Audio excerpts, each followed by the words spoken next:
I think I eventually got to this point where I kind of realized that we never really stop becoming sort of who we are. I kind of had this realization that that process of becoming never really stops, and that we are always in a state of becoming. We really don't stop becoming until, we die. This is Intentionally Ever After. Join intentional lifestyle coach Joe Bukartek for a series of personal conversations and coaching sessions with various people about how living with intention shows up for them.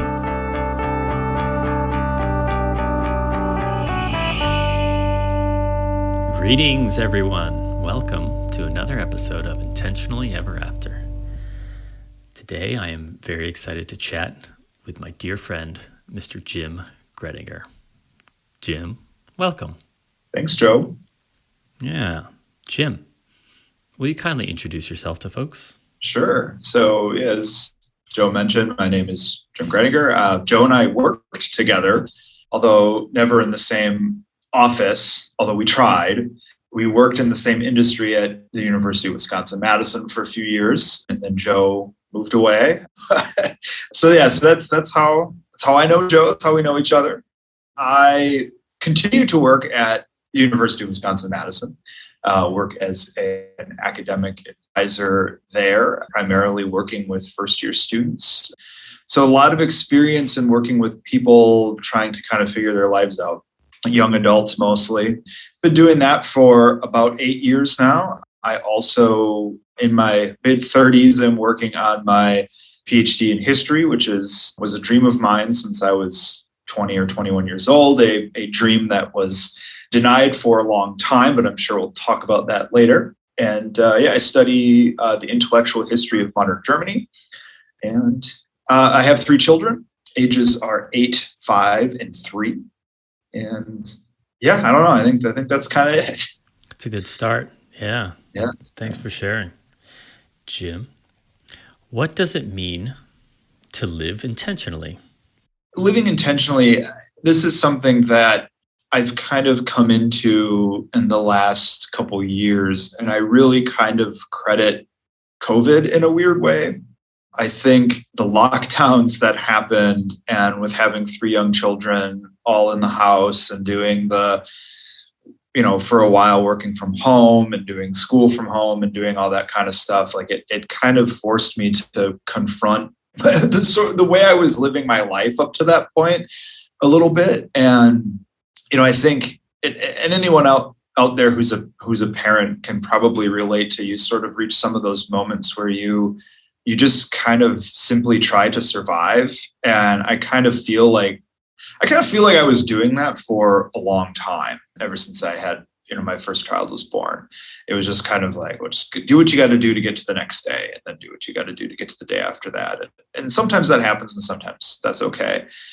I think for me, I kind of, and part of it too is studying intellectual history as I do means reading a lot of philosophy. And I was really impacted by some of the German philosophy of the 19th century, not to get too technical, but I think I eventually got to this point where I kind of realized that we never really stop becoming sort of who we are. I think it's natural, and I see this with my college students sometimes. I think it's natural to think that you're going to be fully cooked and out of the oven when you're 22 years old. You finish college and you get your job, and that's just kind of who you are. And I think it's kind of natural when we think life in terms of learning and going to school and doing those types of things. Like, at 22, most people are done going to school by that point, if not earlier. And they just kind of are who they are at that point. It's easy to see life that way. And I saw life that way for many years. It wasn't being the best self I could be as a result of doing that. So I kind of had this realization that we're that process of becoming never really stops, and that we are always in a state of becoming, and we really don't stop becoming until we die. Like that's at the point that we stop becoming. Perhaps it's a gateway to another type of becoming. I have no idea, but at least life on this earth, it stops at that point. And so I think for me, it's just been about trying to be a little bit better at everything every day and just kind of committing to that level of improvement. Tomorrow I want to be a better father than I was today, or be a better husband, or be a better student, be a better professional, whatever that may be. And I think for me, what it's done is it's given me a lot more ownership over my own existence, which I think has been helpful. And it's not so much about just kind of trying to survive and being who I am. Not that there's anything necessarily wrong with that, but it's just like, there's always things that we can do to get better. And so I think just kind of living that way, living sort of in control of yourself, if that makes sense, and working to improve things. Is there a certain level of contentment in embracing that? It sounds like a tall order to be better at everything every day. Yeah, I mean, I think I would maybe that the idea of becoming better at everything every day, maybe that's not quite correct. I think maybe it's more about at least efforting to be better, to be better every day. It's not always going to work out, right? I mean, I have days where there are things that I don't do well that I wish that I had done better. But I think it's just that hope of like, well, it doesn't mean that's who I am now. It's like tomorrow is another shot at it to try to get better. I mean, maybe. I mean, I certainly am lucky enough to have that, to have contentment. I'm content in my work and in my, what I'm doing with school and my children and my family. So I definitely have that. Is that responsible for that sort of outlook? I guess I don't know, but it certainly is part of the equation, I would say, for me personally. So for you personally, you're having an off day. You're not, super aware of yourself becoming better in that day, in that moment. What do you rest back on? What are you assured about in those moments where, it's like, today, not my best day. I'm not improving here, but at least what? I think I am violently a big picture person. And I use the term violently because it's not always a good thing to be such a big picture person as I am. I don't know if it's a result of personality or because I study history or where that comes from, but I always see the big picture. And sometimes almost exclusively see the big picture, which has its own problems. But I think for me, that helps a lot, is to sort of be able to see the big picture. And so it's not so much about the temporary setback as it is the progress that's been made to that point and the progress that potentially could continue to take place after that point. I think that's probably what I rest back on. And I know people who are kind of the opposite, where they're very much about the individual parts and the individual days. And I think that can sometimes be more of a struggle for someone in that situation than maybe it is for me, where I've got sort of everything that came before and everything that hopefully comes after sort of in focus for me. Seems like you maintain visibility of the context at any given moment. That could be a good way to translate what I was trying to say. Yeah, I think. If it's accurate, then yeah, it's a good way. But if it's not accurate, I think it's accurate. And the reason I think it's accurate is that I've had to now, because of the line of work that I do, I've had to take, I don't know if anyone else who's listening to this is familiar with Strengths Quest, the strengths inventory. I've taken it a few times through work usually. And context is always one of my top strengths. So yes, using the term specifically context would make a lot of sense. Yes. Yeah, that stands to reason for sure. Yeah. You referenced during the pandemic, I think a lot of people can relate to this, being confronted with the way that you were living your life. Mm-hmm. How, in what way, maybe specifically, did you feel like you were forced to confront that? Did it have to do with the fact that you were also inundated, but with this philosophical works? Or what's a way that you felt like you hit up against something, you were forced to look at it? Yeah, I think it was two things converged. I think it was, one was I mentioned earlier the idea of like being a parent and just trying to survive. I mean, the pandemic really kind of exacerbated that, where it was like, the three kids at home all day trying to get work done, trying to make sure their needs were cared for. And, while trying to keep the house clean.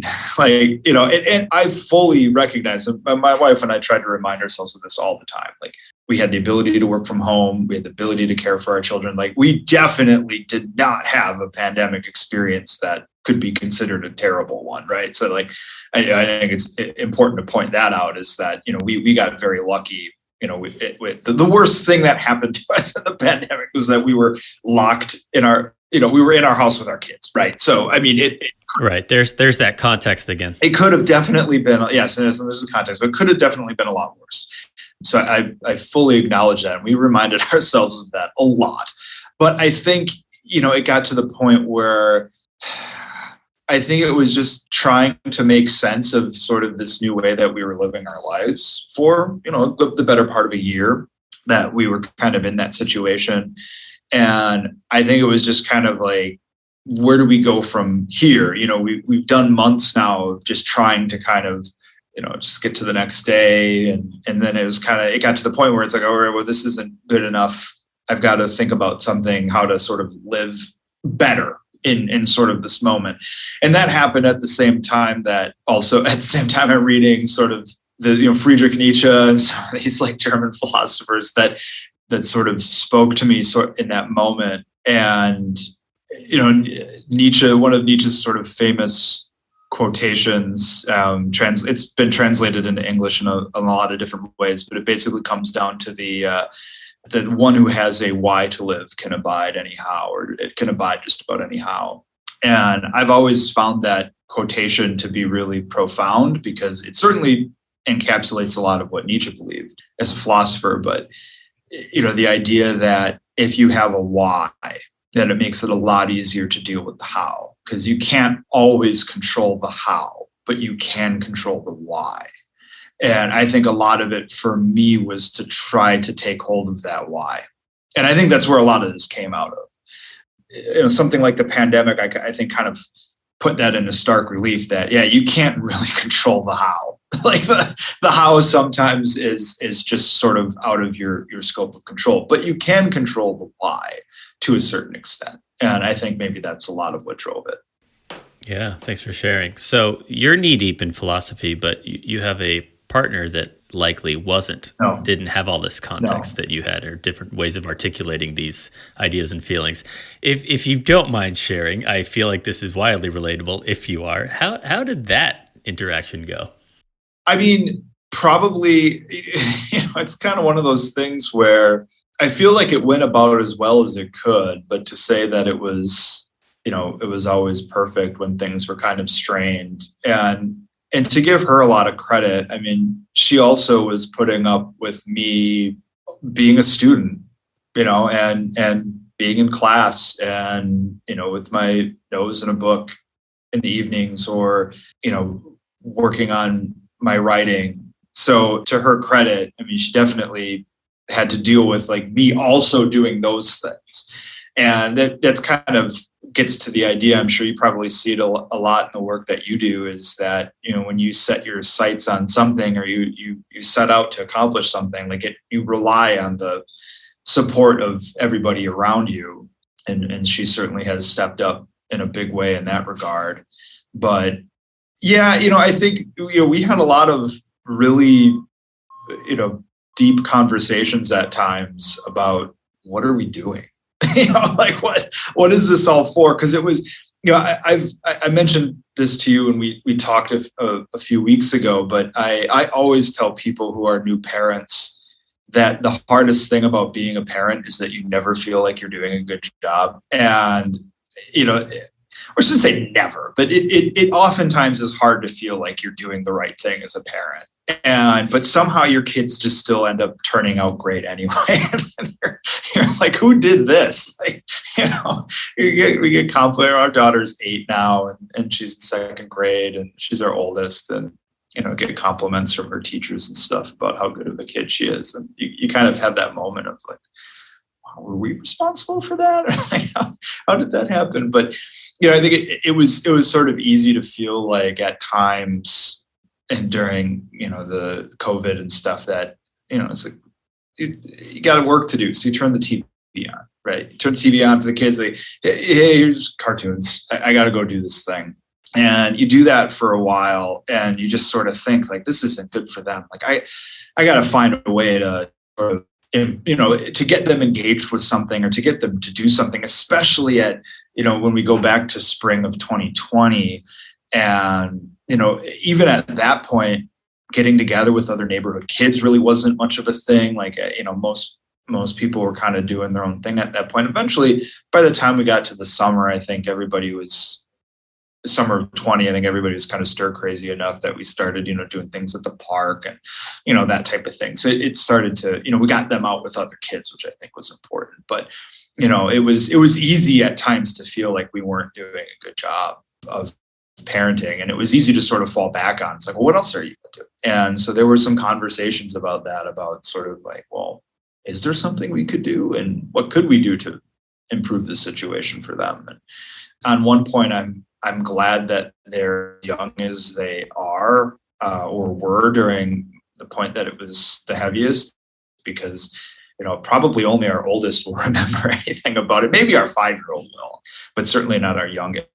And I felt for, people who had children who were teenagers and sort of going through a very important developmental time in their life. Not that it's not important developmental for children at my kid's age, but I don't know if that answers your question or not. Well, it does, but it spurs another one here. Given the age group you're working with, what did you find? Because that's another developmental stage. It's rather important. I mean, we're talking about a little bit older than maybe what you're referencing, but what were you noticing professionally? Yeah, I think the one thing that I noticed first when all of this was really hitting. So I guess to provide a little bit of background, I mean, we obviously went virtual with our coursework. The university went virtual in March of 2020. And then the vast majority of courses in the 2021 academic year were virtual.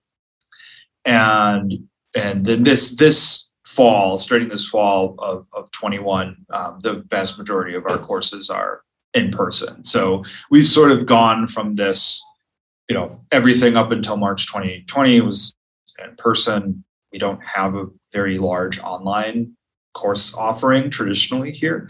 So pretty much everything was sort of in person, and then it goes to being all online and then back to in person. I think the first thing I really recognized that most students really did not like online, which is kind of one of those things. I remember like 10 years ago when online education was really starting to become viable. The structures were in place to offer online, and there's sort of a conversation going around of like, is this the future of education? Like, and when you have a group of tech savvy, I mean, most of the students here are grew up with things like the iPhone being available, and so you grow up with a very tech savvy generation. Like, are they going to prefer an online classroom experience to a traditional one? And I think the results as they spoke in 2020 were no. And I think for me, I was happy to see something like that, like as someone who values face-to-face interaction and being in person and being present and doing that type of stuff like that I think I found encouraging. But I think I get the feeling, and I can't blame them. I feel the same way. I get the feeling from a lot of my students over the last almost 2 years now is that they missed out on something. My students who were freshmen last year, so they're sophomores currently, they missed the end of their senior year of high school, and a lot, if not all, of their freshman year of college. And so for students who are freshmen in college this year, like they missed the entirety of their senior year. I mean, most of them had virtual school, last year too. And so they missed their senior year. And so I think there's just kind of this feeling of that something was missing. I mean, even our graduates from 2020, I mean, they actually just recently within the last couple of weeks had a official graduation ceremony for the people who graduated in 2020. And so, I mean, even those students who were just getting out of college, I mean, what a time to graduate from college. That you sort of graduate, A, you don't get to finish up the way that you probably would have liked, and then B, you're entering a situation in the workforce that's just different than I think anybody really has encountered before. And so I think there's I think in some ways kind of a feeling of loss, which I think everybody more or less probably has felt at some point or another, but during the past 2 years. But yeah, that's what I see. Yeah, well, yeah, and I actually think that's really apt, the feeling of loss. And oftentimes in the context of how I work with folks, it's mourning the loss of the vision that you had for a thing, right? Mm-hmm. Mourning the loss of a vision you had for a particular experience, whether it's your own or a loved one's. And it can feel like a loss. And as quickly as you start to feel sorry for yourself, one might feel like, oh, I shouldn't. I have things pretty good compared to others, but it's still a loss, I believe, a loss of how you thought things might have turned out. Yeah, that's a good point. And I think, that's always hard for anybody to sort of have a vision in your head of how something is going to be. And especially when you think about something like, I don't necessarily, there might be things that rival it, but I think, when I started my undergraduate experience many, many, many years ago, you already kind of come at it with that expectation of what it's going to be like and what it's going to look like, because, you see it on TV or movies, or, you grow up watching the, Animal House, or whatever, when you're not, you see it when you're in high school and you think like, oh, that's going to be me. Like I'm going to be, so yeah, I think a lot of times, you used to work with this age group too. You probably saw it, you meet it with students at orientation and they have sort of an idea of what it is they're going to achieve. Now, generally, they're not talking about the social aspects of it at orientation, but, I want to study this thing to become this thing. And so a lot of what, you end up, or one ends up doing in sort of the line of work that I do and that you used to do is, sometimes that doesn't work out in some way. You take chem and the midterm doesn't go well, and, you had planned on going to medical school, and now all of a sudden that goal that you have seems in jeopardy, and what that means to someone when that's really all they've ever known.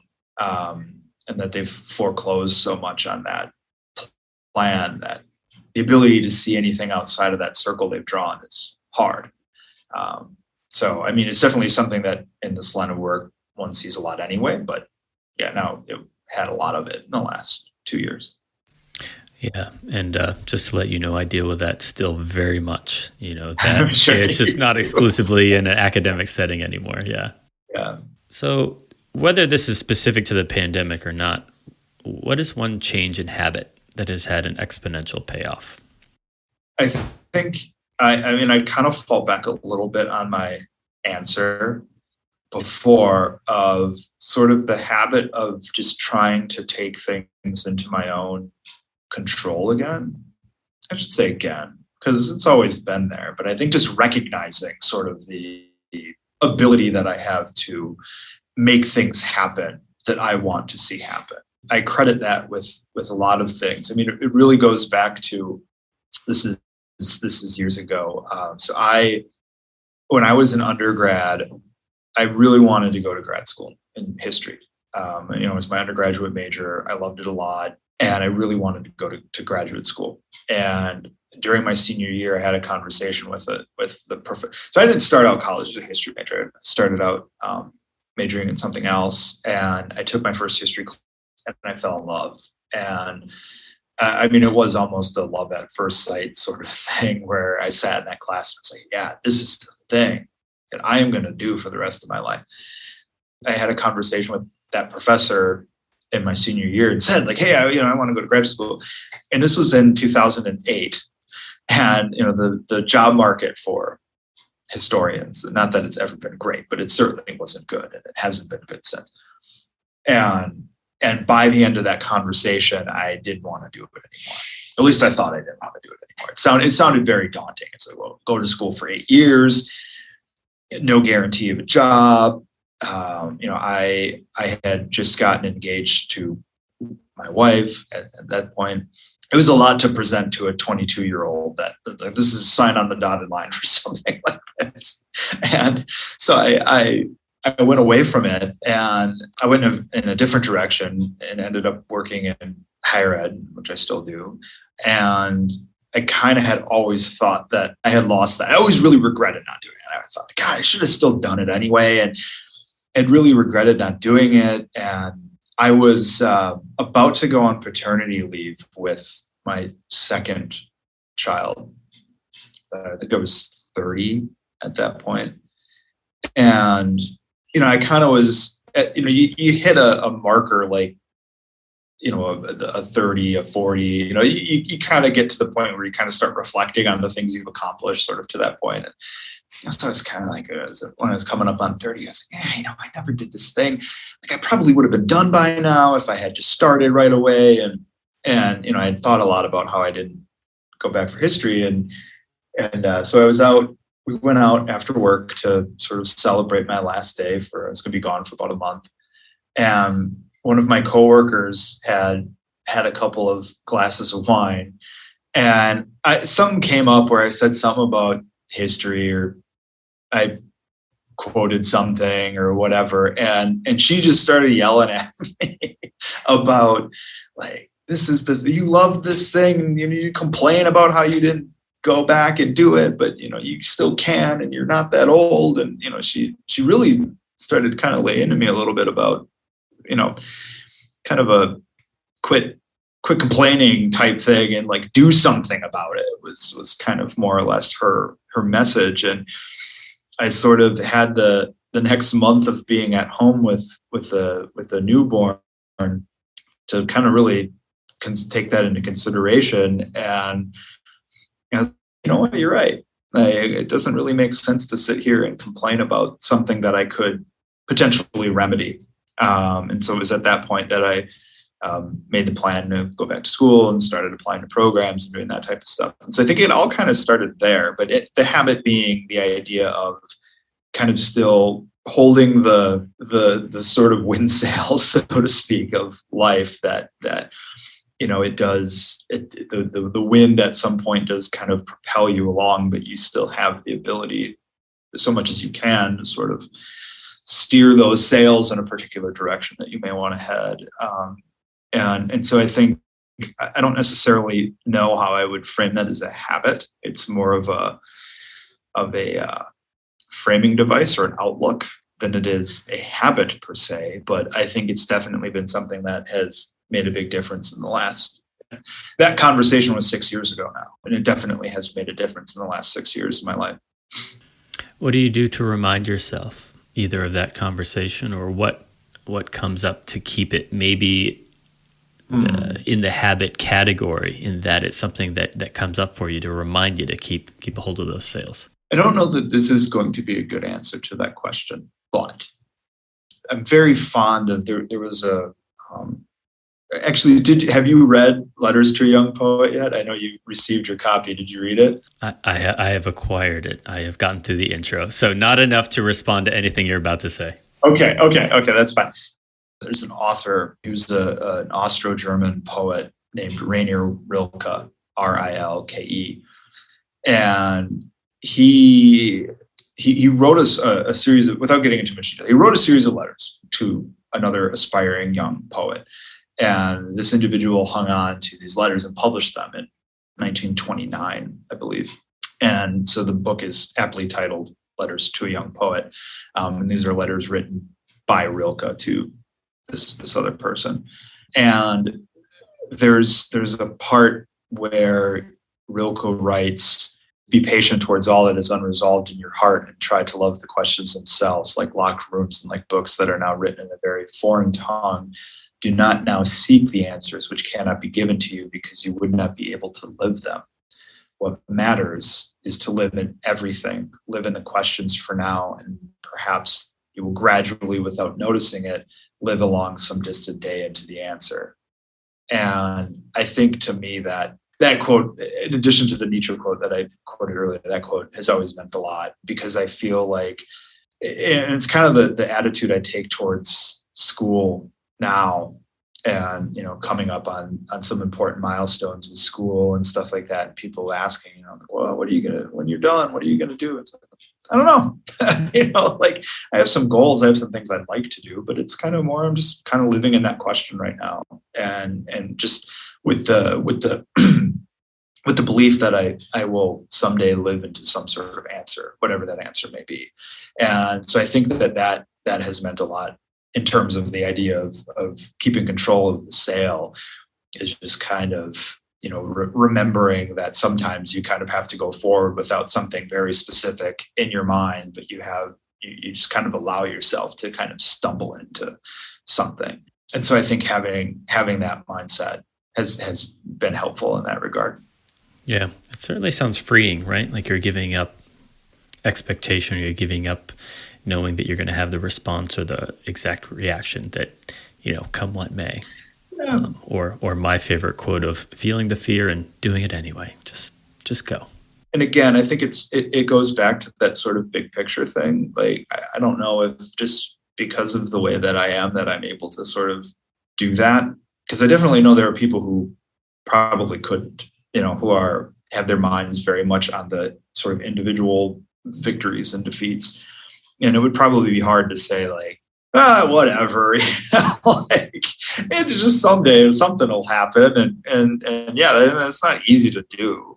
There's a reason that quote is probably one of the more commonly quoted Rilke lines, is because it is sort of profound in a way that I think most people would have a difficult time really embracing with both arms, because it is hard to set off to do something when there's no guarantee of success. I think of that, for some reason, saying that out loud makes me think of Lord of the Rings and the Return of the King movie, where they're setting the plan to march on the Black Gates of Mordor, basically as a diversion, and Gimli says, like, zero chance of success, certainty of death, what are we waiting for? It's just like, it's like, yeah, that's a hard sort of thing to wrap both your arms around sometimes. And I think for me, to get back to your earlier point of contentment, maybe that is where something like that plays a role, because for someone like myself, it's like the idea of, what I'm doing with school, and, what happens if I don't get the job that I want? It's like, well, I have a job right now, a job that I like and could continue to do very happily. And so that's something that I have that a classmate who is, 23 or 24, who, does not have sort of a career going on alongside, they don't necessarily have that same luxury. So it's also having some sort of something firm to stand on, I think, makes it a lot easier, which I'm lucky enough to have.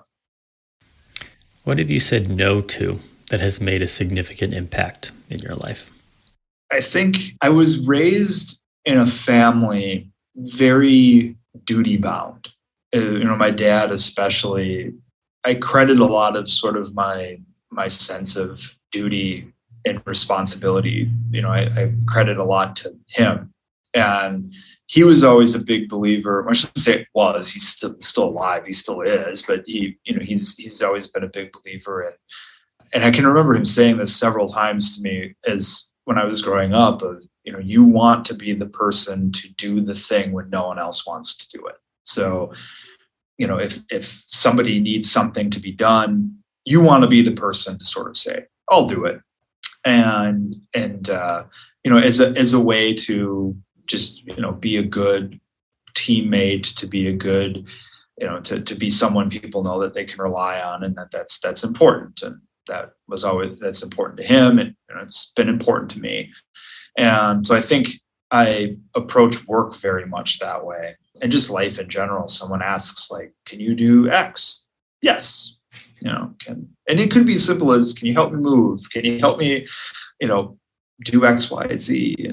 And I've always just traditionally said yes to those types of things. And it kind of, to the point, with the kids and school and work, it just kind of got to the point where I just couldn't continue to say yes to everything and be living as successfully as I could be.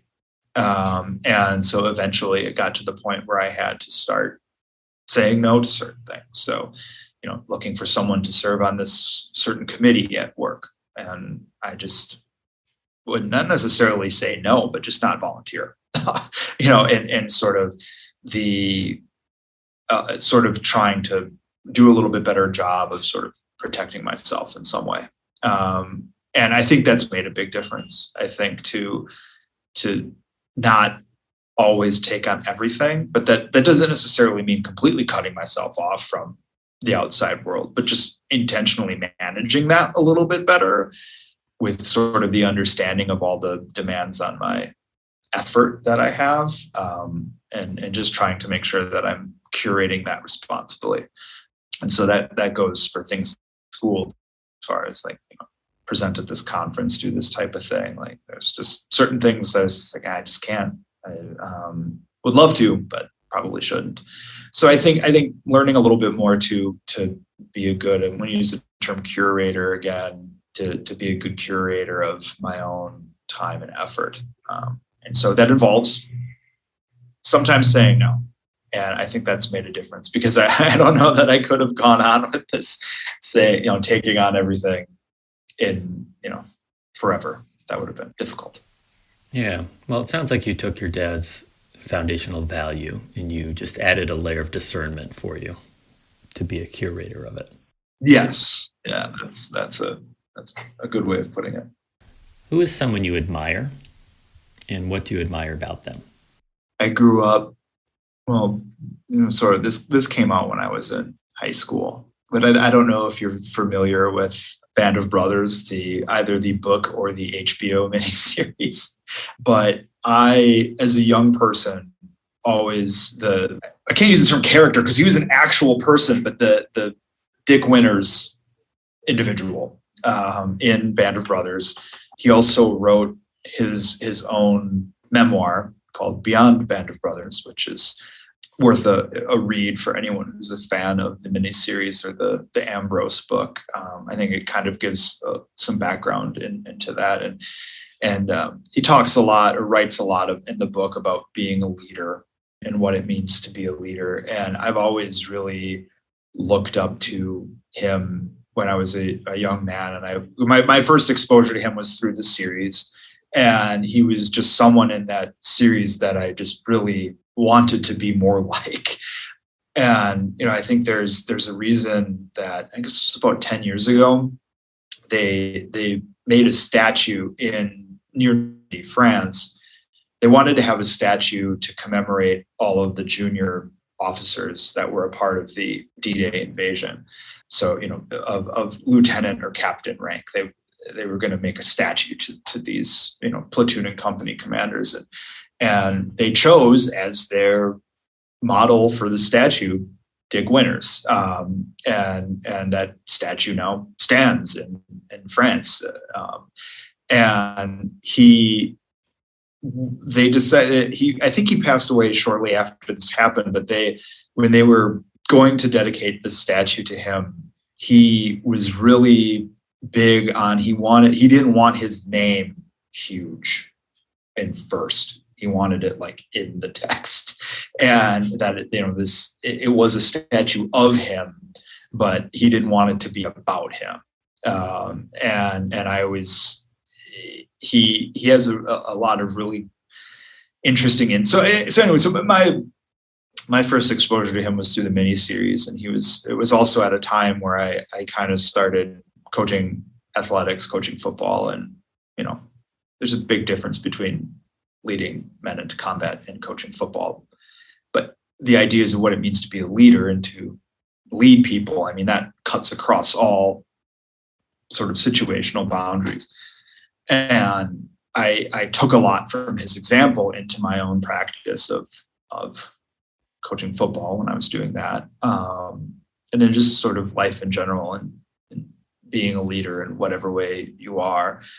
I don't know enough off the top of my head to be able to point out any of those things specifically that I sort of picked up on, but very much into the idea of sort of like a selflessness as a leader and not being willing to ask anybody to do something that you're not willing to do yourself, and to sort of lead by example. And kind of a show don't tell type of situation of like showing someone that you're a leader without having to tell them that you are, that even if, in his example, his rank insignia is not visible to somebody else, that they should be willing to follow him, not because of the rank he has, but because of the person he portrays himself to be and the leader he portrays himself to be. So he's always been someone that I've, since I was a teenager, looked up to. Wow. Incidentally, Dick Winters is the also the name of our first mortgage broker when we bought our townhouse in 2005. Yeah, I couldn't help but keep thinking about him, a statue of him. Yes, it wasn't your mortgage broker. Although I'm sure your mortgage broker is probably a very nice person, but he's someone that I admire, but he may be not someone you admire. Well, I don't know him. Who knows? Maybe if we met him, perhaps I would. What do you imagine some people admire about you? I've always really made an effort to, like, I sometimes will in sort of the work that, so in the work that I do, the work that you do, you're dealing a lot with life, right? Life in a sense of somebody else is trying to figure something out, trying to figure out their life. And you are sort of there to help them figure that out. And when it's done poorly, what that looks like is you offer a lot of very specific advice of, you should do X, you should do Y. Now, sometimes that is necessary, and sometimes that does happen, that specific suggestions will be made. But in general, it's the idea that you try to translate the other person's thoughts, desires, fears into English, right? Like it can be hard sometimes for someone to say, this is what I want, or this is the thing that I need to have. Sometimes they need to have it pointed out to them to sort of, all of a sudden it becomes recognizable. I forget who it was, but there's a philosopher once who said something to the effect of, a lot of the big truths about either life or ourselves that we stumble across, we've always intuited, but we just didn't know them. We couldn't translate them into English, that there were some laying buried somewhere in our subconscious, and that when we have an opportunity for them to be translated into English, like the Rilke quote that I mentioned earlier is a good example of that. I mean, that's probably something that I always had kind of intuited, but I needed to have bounced back at me and something that I could hold on to and make tangible to sort of really see. And so I think a lot of times is a lot of the work that I do and that you do is trying to guide people to the point that they have that sort of revelation of like, oh wow, like here's the thing. And so I feel like that's something that I do well, or at least I like to think that I do well. And I am hopeful that that's something that the people that I work with can see in me. I've always really liked working with young people. I think that it's just a very interesting time in life where, and I've used this analogy or metaphor several times, but it's kind of when you're 18, 19, 17, 16, your teens, early 20s, you're kind of at the point where life kind of comes at you and it just like dumps out a 1,000-piece jigsaw puzzle in front of you, and then takes the box with the picture on it and runs away and sort of says like, hey, put this together. And the puzzle being that person's life. And you don't know what you're building. You don't know what you're creating. You don't know what it's supposed to be, but you know you're supposed to have something. And so just like you would in a real situation where you're putting together a puzzle with no visual aid, you would start with the edges because they tend to be the easiest to point out and discover and put together. And so you put the edges around. And figuring out life, very much that's kind of stage one, right? Like, well, let's put borders around something. Like, what are some of the things you can name? And then once you've thrown those up, just like in real life, you would start working your way in from the edges because that's sort of how you can work it. The more and more that you do so, the more and more the picture becomes visible to you. And a lot of times the faster it starts to go, right? Just like it would if you were actually putting that puzzle together. Although the funny thing is about being doing that, whether you're a young person or not, is that then life kind of constantly comes up. It's like, are you done yet? Are you done yet? What are you making? What is that thing? You go home for Thanksgiving and everybody's asking you, what are you majoring in and why? And what are you going to do with that? And so it can be a very stressful process. But you work your way in from the edges, the picture starts to take shape. As it does, you begin to borrow your phrase, intentionally sort of work towards something that you can start to envisage. And then eventually you finish it and you sort of sit back and you look at it and you go like, oh, yeah. Like it was always, you forget what it was like to not know some really important truth about yourself. And so I think for me, I've always modeled my work on sort of that puzzle philosophy of helping somebody work in from the edges, helping somebody put the edges up if that's what they need at that point, and then helping them work in from the edges, and sort of scaling back from the you need to as much as I possibly can until they've sort of revealed that or come to that conclusion. And then it's like, okay, well, here's the goal you have. Let's talk about some steps you can take to achieve it. And so I'd like to think that that's something that I do well and that somebody else would hopefully admire. Yeah, well, I admire you for many reasons. I also really like that visual of the puzzle. I think it's so apt. Because you show up, there's this person in front of you that has all the puzzle pieces, and there's any number of experiences that they bring with them. Maybe this is the first time they're seeing a puzzle. Maybe it's the first time they're on their own with the puzzle, right? Maybe they're going to have their own set of interferences or distractions, right? Sometimes there's a small child or an animal that takes a piece away and you have to chase them around and go get that piece back or whatever. They just have a different understanding of what is actually in front of them. And I think one of the things I know that you do is provide context of what can you get out of this puzzle at the end.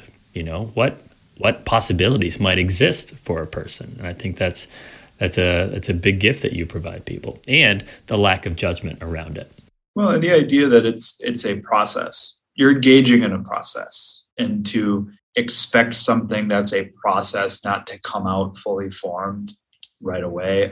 So I shared it with you, but I recently wrote an essay on the 1996 Green Bay Packers. So I'm a Green Bay Packers fan, grew up in Wisconsin, grew up a Packers fan. And I recently wrote an essay on the 1996 Green Bay Packers. And in that essay talking about sort of the idea of the Packers that season won the Super Bowl. For those who may not follow football, Packers won the Super Bowl that year when I was 11. And it was a very sort of important experience in sort of my young life. I didn't necessarily know it at the time, but looking back on it now, I can kind of see it. And that idea of that, the football season is the sort of metaphor for sort of accomplishing some sort of goal, that it just doesn't happen that you win the Super Bowl. There were 19 games that led up to that point that becomes part of the process. And I think it's important for anybody who's trying to achieve a goal to understand what that looks like, and that it's not going to be done instantly. It's going to be done incrementally. And you have to be okay with that, with a long-term project, or sometimes what can be a long-term project. You have to be okay with it. But then you also have to be okay with the idea that it might go backwards. Like it might be a 2 steps forward, 1 step back sort of thing. And you have to also be okay with that. Because if anybody who engaged in any sort of process ever sort of just gave up on something when something didn't work perfectly, I don't think anyone would ever accomplish anything really. Setbacks are just a normal part of that process. And you have to be kind of okay with that. And that's not easy. That's not easy to do. As humans, we often don't handle our own potential shortcomings very charitably, which is a problem. Yeah, it certainly can be a source of conflict. What else would you like to share with listeners to our conversation? When I spoke to you earlier, I sort of said that I arrived at some point at this, I sort of understood everything all of a sudden. And I kind of was seeing everything in a really clear picture, and that I don't really know what that means. And I don't know how I would say that, like how I would describe that to somebody else.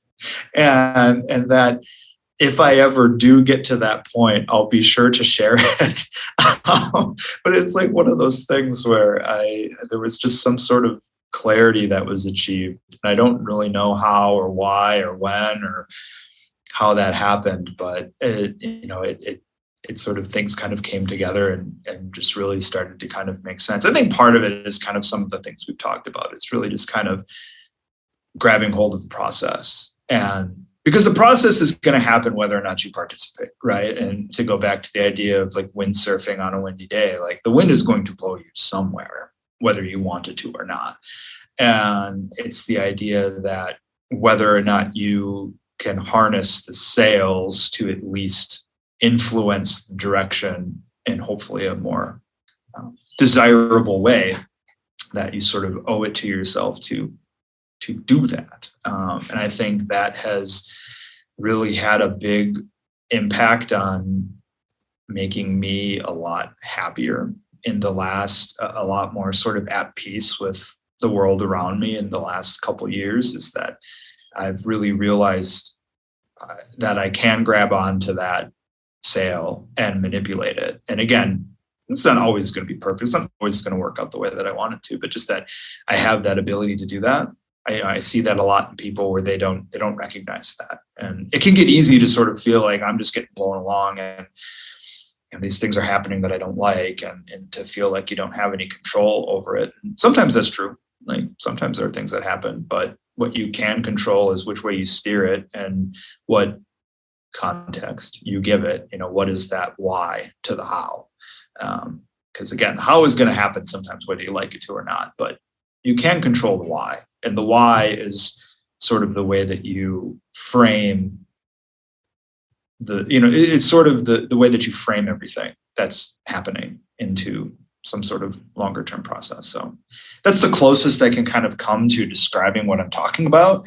But I think it's made a really big difference to me personally to feel like I have some sort of agency, right? That's great. Well, thank you for sharing that. And thank you for choosing to spend your time with me the way you're spending it, and having it recorded for all to hear. Anything for my buddy Joe. I appreciate that, man. So here's to many future conversations. I do have to point out we've spoken about football in a very small amount for what is typical of our conversations. Right. But that only means that we'll have to have a future conversation pretty soon. Yeah, I'm always happy to talk about football. Awesome. In case you want to make it intentionally ever after a football podcast, I'm here for it. Well, let's see. There's always season 2, right? Yeah. All right. Thank you very much, my friend. I appreciate it. Yeah. Thanks for having me, buddy. This has been Intentionally Ever After, hosted by intentional lifestyle coach Joe Bukartek. If you would like to have your own intentional conversation with Joe on or off the air, visit intentionallyeverafter.com. Thanks for listening.